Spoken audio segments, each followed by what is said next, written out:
ಸರ್ಕಾರಿ ಶಾಲೆಗಳಿಗೆ ಮಕ್ಕಳು ಬರ್ತಾ ಇಲ್ಲ, ಅಡ್ಮಿಷನ್ ಆಗ್ತಿಲ್ಲ ಅಂತ ಹೇಳ್ತಾರೆ. ಬಟ್ ಅಲ್ಲಿನ ವ್ಯವಸ್ಥೆ ಮಕ್ಕಳು ಬರೋದಕ್ಕೆ ಪೂರಕವಾಗಿದೆಯಾ ಅಂತ ಕೇಳಿದ್ರೆ ಇಲ್ಲ. ನಾವೊಂದು ಸುದ್ದಿಯನ್ನು ನಿಮ್ಮ ಮುಂದೆ ಇಡ್ತಾ ಇದ್ದೀವಿ. ವಿಜಯಪುರ ಜಿಲ್ಲೆಗೆ ಸಂಬಂಧಿಸಿ ವಿಜಯಪುರ ಜಿಲ್ಲೆಯಲ್ಲಿ ಸರ್ಕಾರಿ ಶಾಲೆಯ ಸ್ಥಿತಿ ಅಧೋಗತಿಯಾಗಿದೆ. ಮೇಲ್ಚಾವಣಿ ಬಿರುಕು ಬಿಟ್ಟಿದೆ, ಶಾಲೆಯದ್ದು ಗೋಡೆಗಳು ಶಿಥಿಲಾವಸ್ಥೆ ತಲುಪಿದೆ. ಚಡಚನ ತಾಲೂಕಿನ ಉಮರಜ ಗ್ರಾಮದ ಸರ್ಕಾರಿ ಶಾಲೆಯ ಸ್ಥಿತಿ ಇದು. ಸಿಮೆಂಟು ಕಳಚಿ ಬೀಳ್ತಾ ಇದೆ, ಮಳೆ ಬಂದ್ರೆ ಸೋರೋ ಸ್ಥಿತಿ. ಶಾಲೆ ಕುಸಿಯೋ ಭೀತಿಯಲ್ಲಿ ಬಯಲಲ್ಲಿ ಪಾಠ ಕೇಳುವಂತ ಪರಿಸ್ಥಿತಿ ನಿರ್ಮಾಣ ಆಗಿದೆ ವಿದ್ಯಾರ್ಥಿಗಳಿಗೆ. ಶಿಕ್ಷಕರು ಕೂಡ ಮಕ್ಕಳಿಗೆ ಸಮಸ್ಯೆ ಆಗಬಾರ್ದು ಅಂತ ಬಯಲಲ್ಲಿ ಪಾಠ ಮಾಡ್ತಾ ಇದ್ದಾರೆ. ಮಳೆ, ಚಳಿ, ಬಿಸಿಲು ಇದೆಲ್ಲದಕ್ಕೂ ಕೂಡ ಬಯಲಲ್ಲಿ ಪಾಠ ಕೇಳಬೇಕಾದಂತ ದುಸ್ಥಿತಿ. ಇಲ್ಲಿ ಪ್ರಶ್ನೆ ಇಷ್ಟೇ ಬರೋದು, ಓವರ್ ನೈಟ್ ಒಂದು ದಿನದಲ್ಲಿ ಈ ಪರಿಸ್ಥಿತಿ ಬರೋದಕ್ಕೆ ಸಾಧ್ಯ ಇಲ್ಲ.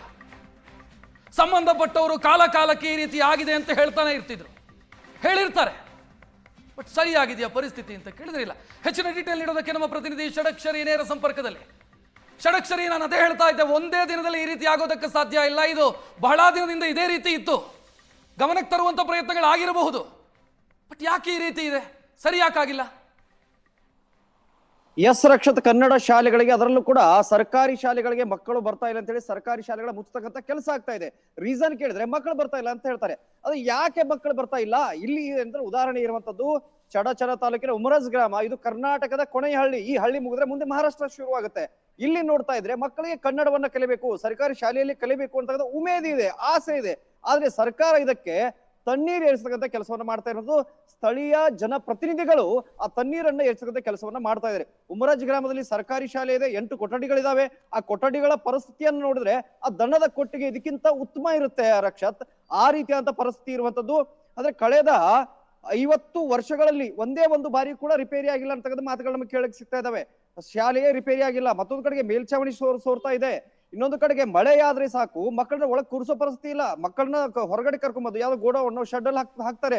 ಬಳಿಕ ಮಳೆ ನಿಂತ ಮೇಲೆ ಆ ಮಕ್ಕಳನ್ನ ಕರೆತಂದು ಬೈಲಲ್ಲಿ ಗಿಡಗಳ ಕೆಳಗೆ ಕೂರಿಸಿ ಅಂತಂದ್ರೆ ಪಾಠವನ್ನ ಹೇಳ್ತಕ್ಕಂಥ ಪರಿಸ್ಥಿತಿ ನಿರ್ಮಾಣ ಆಗಿದೆ.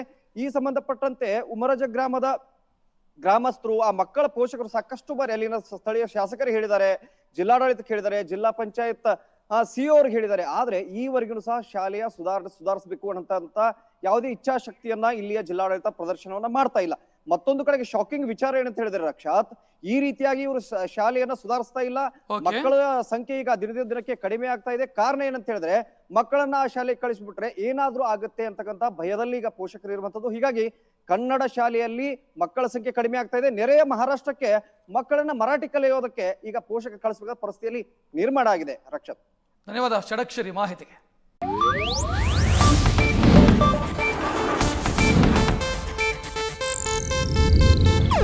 ಇದು ಏಷ್ಯಾನೆಟ್ ನ್ಯೂಸ್ ನೆಟ್ವರ್ಕ್ ಪ್ರಸ್ತುತಿ.